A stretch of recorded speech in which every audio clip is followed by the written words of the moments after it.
कोल्हापुरात शिवसेना ठाकरे गटानं आंदोलन केलंय। रंकाळा टॉवर परिसरामध्ये मुख्यमंत्र्यांविरोधात जोरदार घोषणाबाजी केली गेली आहे। गेले 3 ते 4 वर्ष झाले, 6 महिनेही टिकत नाहीत कोल्हापुरातील रस्ते, असा या आंदोलकांचा दावा आहे। खराब रस्त्यांमुळे अनेक अपघाताच्या घटना घडून मृत्यू देखील झाले आहेत। तसेच मंत्र्यांनी फक्त माफी मागून चालणार नाही, रस्त्यांसाठी दिला गेलेला पैसा हा जनतेचा पैसा आहे। रस्त्यासाठी आलेले कोट्यवधी रुपये कोणाच्या खिशात गेले, तसेच रस्त्याच्या बाबतीत टक्केवारी खाणारी मंडळी आहेत तरी कोण, याचा खुलासा व्हावा असं मत शिवसेना ठाकरे गट यांनी केलंय। कोल्हापुरात चांगले रस्ते मिळेपर्यंत आंदोलन करत राहणार असा इशारा देखील शिवसेना ठाकरे गटाच्या नेत्यांनी दिलाय। पहिला मला माझी 18% इथं माझी कमिशन टाक, ठेकेदार मीच नेमणार आणि काम काय करतो तू कुणी बघायचं नाही। म्हणजे तो ठेकेदार काम करणारा तो खरोखर डांबर त्या रस्त्यात टाकतो की जळको ऑइल टाकतो आणि काळे रस्ते करतो, आणि म्हणूनच 6 महिने सुद्धा रस्ता इथं टिकत नाही अशी परिस्थिती या कोल्हापुरात गेली 3 ते 4 वर्ष आपण अनुभवतोय। जनता हैराण झालेली आहे, पर्यटक हैराण झालेले आहेत आणि अशा परिस्थितीमध्ये अनेक अपघात होत आहेत, अनेक मृत्यू पडतायत आणि पालकमंत्री महोदय आमच्या कोल्हापूरचे म्हणतायत मी माफी मागतो। माफी मागून चालणार नाही। ज्या लोकांनी आतापर्यंत ह्या सरकारचा पैसा म्हणजे जनतेचा पैसा हा आमचा पैसा आहे, कोट्यवधी रुपये इथं आले, रस्त्यासाठी आले, रंकाळ्यासाठी आले, नदीसाठी आले, अनेक ठिकाणी कोट्यवधी रुपये आले।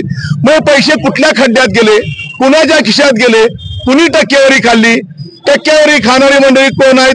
ती मेहंदीची कात्री घेऊन बसलेले आहेत। मग ते झाल्यानंतर प्रशासकीय अधिकारी आमचे आहेत, ते मिशीची कात्री घेऊन बसलेले आहेत।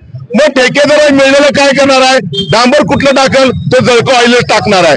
आणि मग पालकमंत्री महोदय म्हणतात मी माफी मागतो। पालकमंत्री साहेब, माफी मागून चालणार आहे? आम्हाला न्यायालयात जायला लागेल। आम्हाला हा आमचा पैसा आहे, लोकांचे हाल इथं होत आहेत आणि अशा वेळी तुम्ही माफी मागून चालणार नाही आहे। प्रशासक म्हणतात आम्ही नोटीस काढली, नोटीस वर्षानुवर्ष काढतात, पण कुठल्या ठेकेला आतापर्यंत कारवाई झाली नाही, त्या डिसमिस केलं नाही, त्या ब्लॅकलिस्ट केलं नाही।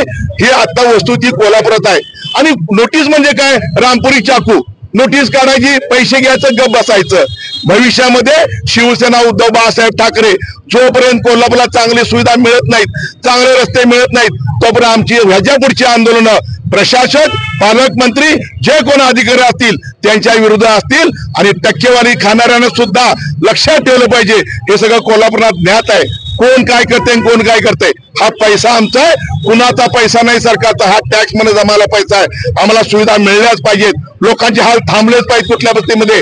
आणि रस्ते करताना आज जर बघितलं धुळीचं साम्राज्य मोठ्या प्रमाणात आहे, इकडे श्वासोश्वासाचे त्रास व्हालेत आणि सगळं पाप जे कोणी केलंय तर प्रशासक जबाबदार आहेत, प्रशासक अधिकारी जबाबदार आहेत आणि हे राज्यकर्ते जबाबदार आहेत। माझी लाडकी बहीण 1500 रुपये लाडक्या बहिणीला तुम्ही दिलेत। मुख्यमंत्री महोदय, उपमुख्यमंत्री महोदय, ह्या बहिणीच्या कोल्हापुरातल्या भावांचे हाल काय होतात, त्यांच्या आई वडिलांचे हाल काय होतात, त्यांच्या कुटुंबाचे हाल काय होतात, तुम्ही दिलेला पैसा कुणी खाल्ला, का निकृष्ट दर्जाचं काम होतंय, हे मुख्यमंत्री साहेब बघणार आहात की तुम्ही?